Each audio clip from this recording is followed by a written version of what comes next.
think we're gonna get started trying to make the dash fit. So I've got this 58 Pontiac dash, super cool dash. As you can see, the original dash is a lot narrower.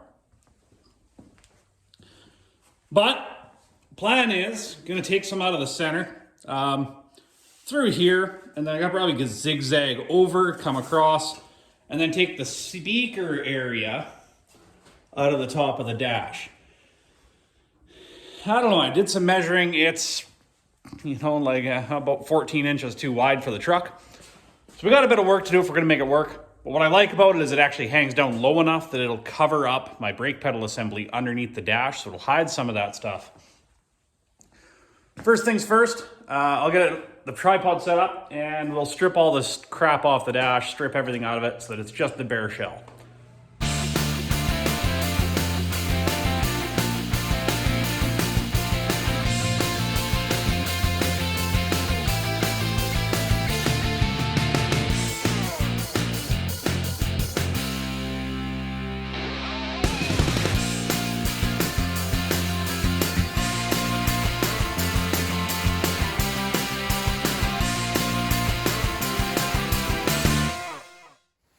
Okay guys, I got my cuts marked. So you can see here where it's gonna come straight up. And then it's gonna come to a point here where I'm gonna come straight across. So when it overlaps, this will just be a butt weld here. 6 inches out of here, right? And then the same thing here. So the dash section will slide over and then I'll have to weld it across here. And then 6 inches out of here. As you can see with the speaker, not taking the whole speaker out. So it's gonna kind of suck there. I'm gonna actually unbolt the speaker. I was planning on cutting it out, so I didn't bother. But I'm actually kind of thinking, so looking further at what I'm trying to do here, this is probably about the right depth for the dash. I'm hoping that it works out. I need to try and keep the dash as far forward as possible. I did some measuring, and that's about what I'm gonna want.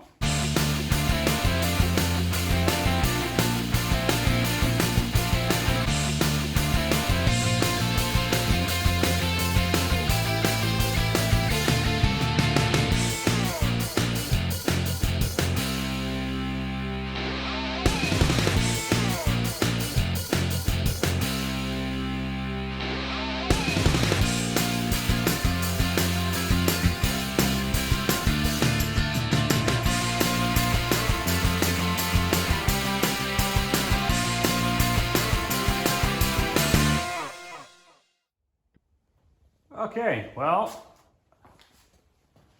I got the middle trimmed, so now it is time to try to figure out the overall width.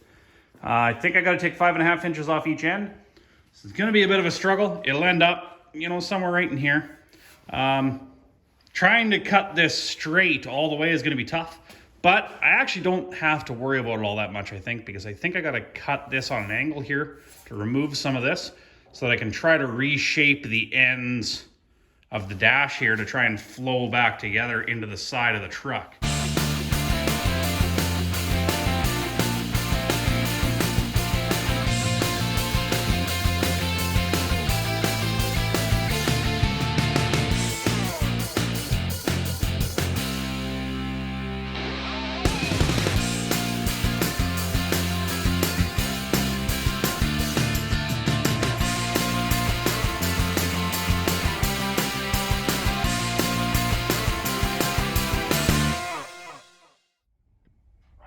Well guys, dash is in.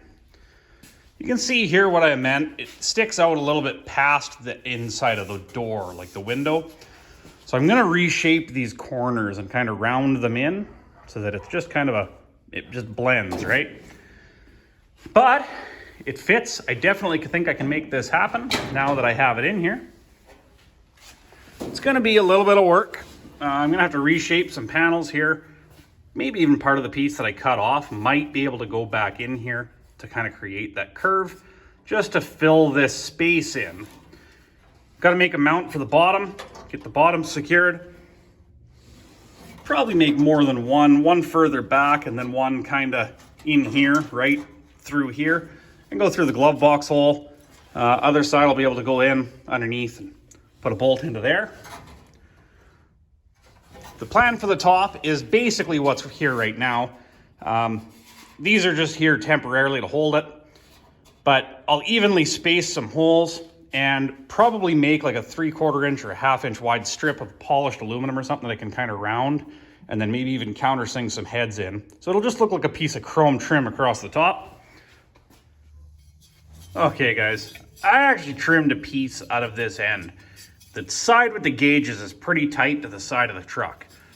And kind of no matter what I do, no matter what I get, I can get it to fit to the inside there. But you see here, it's just got too much crown in it for against the doorpost.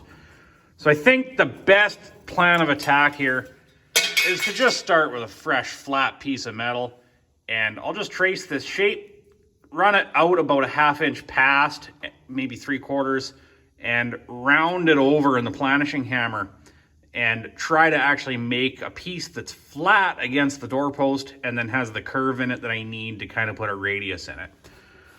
I'll do that up to the seam, up to where it lines up with the doorpost, down to here where the door lines up, on both sides.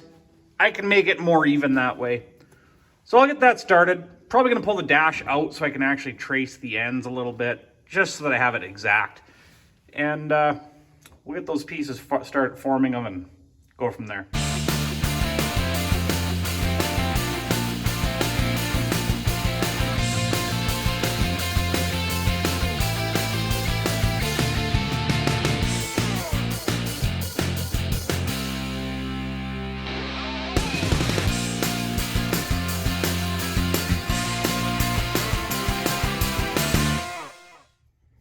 Okay guys, you can see the piece that I made here. You can see that it actually fits in this curve here pretty well. You can actually see where the gauge sits here as well. It actually rubbed through the paint, so that actually it's perfect. I don't have to have the gauge in there. But it fits in there pretty good. You can see some inconsistency in the edge. So what this is telling me is this needs to be shrunk deeper in here and pull this radius from further in. Smooth it back out with the planishing hammer. So there's only 5 things you can do to metal when you really think about it. You can shrink it, you can stretch it, you can bend it, you can cut it, and you can weld it, right? It's only the 5 things, that's it. It's all you can do to metal.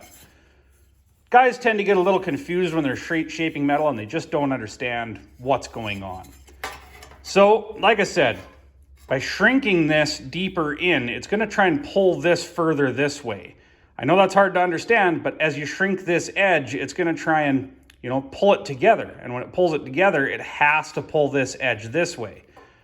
I can actually show you guys that really quick. So you see here, we got that low spot, right? These jaws in this machine, when you push them together, you see how they squeeze down and then pull together? So it actually grabs the metal and it pulls it together. So like I said, shrink that edge. And this is actually a deep throat one. You can actually shrink way into the depth. Now that it's got some curve in it, it actually gets to be a little more difficult, right? Fight the jaws a little bit because of the curve in the panel. So, apologize, it's a little hard to do on camera. But you see as I shrink it, it actually pulls the metal in, right? Now it distorts it and flattens it. Do a couple spots, back and forth, right? And now you can see how it pulled that edge over and it's actually past where it was. So now you go back in with the planishing hammer and just fix the distortion in the panel. You just smooth it all out, back and forth. So it's just a round die and it just forces it over it, right? Just a series of on-dolly blows really fast. You can shape metal super quick with just those 2 tools. If that's all you got, you're doing great. So that actually fixed a lot of the problem just doing that, right? So now it's a little more even, straighter cut. So like I said, I'll smooth that out in the planishing hammer, do some trimming, get the dash in, we'll go from there.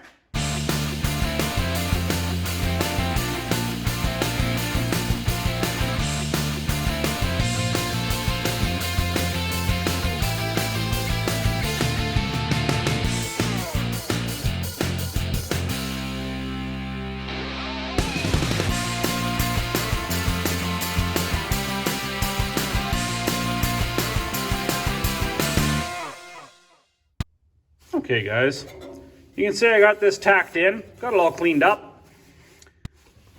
I think up next, I'm gonna try and graft in the headlight switch location. There's a bit of a gap here from where that vent control was. So I'm hoping that there's enough room here. I'll trim this piece up, try and piece it in here. Looks like there should be enough room to have a headlight switch in here without interfering with anything, with the window crank and stuff like that. You can see, piece is nice and tight against the doorpost. So I'll get that piece trimmed up and we'll try and get it in there and see how it looks.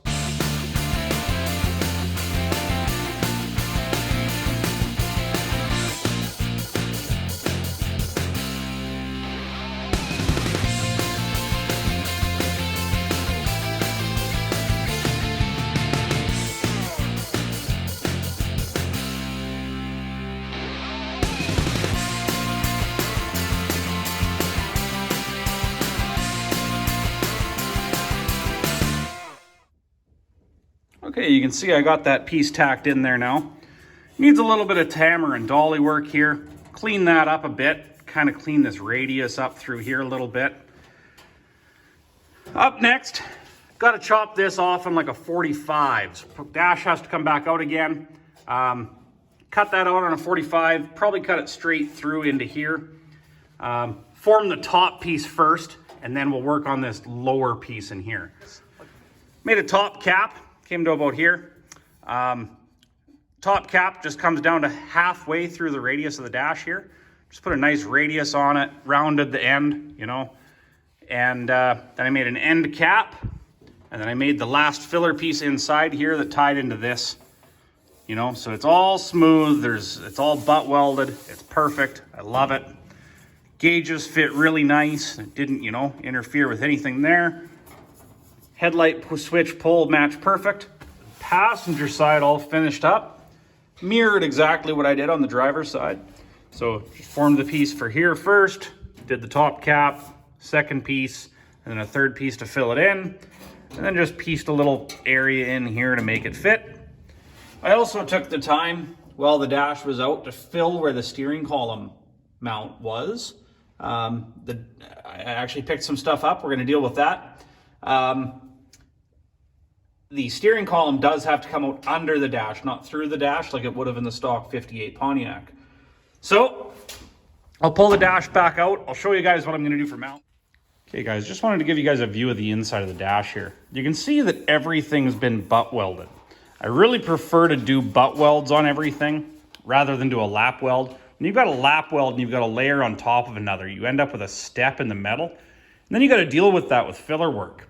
You're way better off spending a little extra time, a little more time fitting things, works out to less time doing filler work. Also ends up with less filler in the finished product. Less filler, less chance of cracks. You're way better off doing more metal work, less filler work. So, you can see what I got going on here. This C-channel piece that's actually missing a piece on the end here. I'm gonna cut a piece of this flat plate to replace that piece. Then I'm gonna actually add a second layer on top of it that's gonna run basically the full width over to where the glove box door hinge mounts. So I wanna stiffen these weld joints, right? Because that's now a weak point. That's not as strong as what it was. So I wanna stiffen that up. I'll weld a plate in here as well. Just stitch it around the perimeter a little bit, weld it across here. That's where the steering column's now gonna mount. So rather than just have a couple holes through the sheet metal, which isn't gonna have much strength, I just want like an 1/8 inch plate or something in here, welded to this brace so that it's gotta kind of flex the whole dash. Not a lot of pressure on a steering column, really just a twisting force more than anything. But because the steering column itself is not what twists, there really isn't much there. It's the bearing inside twists, right? So you don't need a ton of strength here, but you do need some. So I'm going to get that dealt with, do one last final time lapse, might even reassemble the whole dash. Then we'll get it in the truck, make the L brackets, and I'll show you guys the mounts, show you the finished product. Last time lapse, guys, I promise.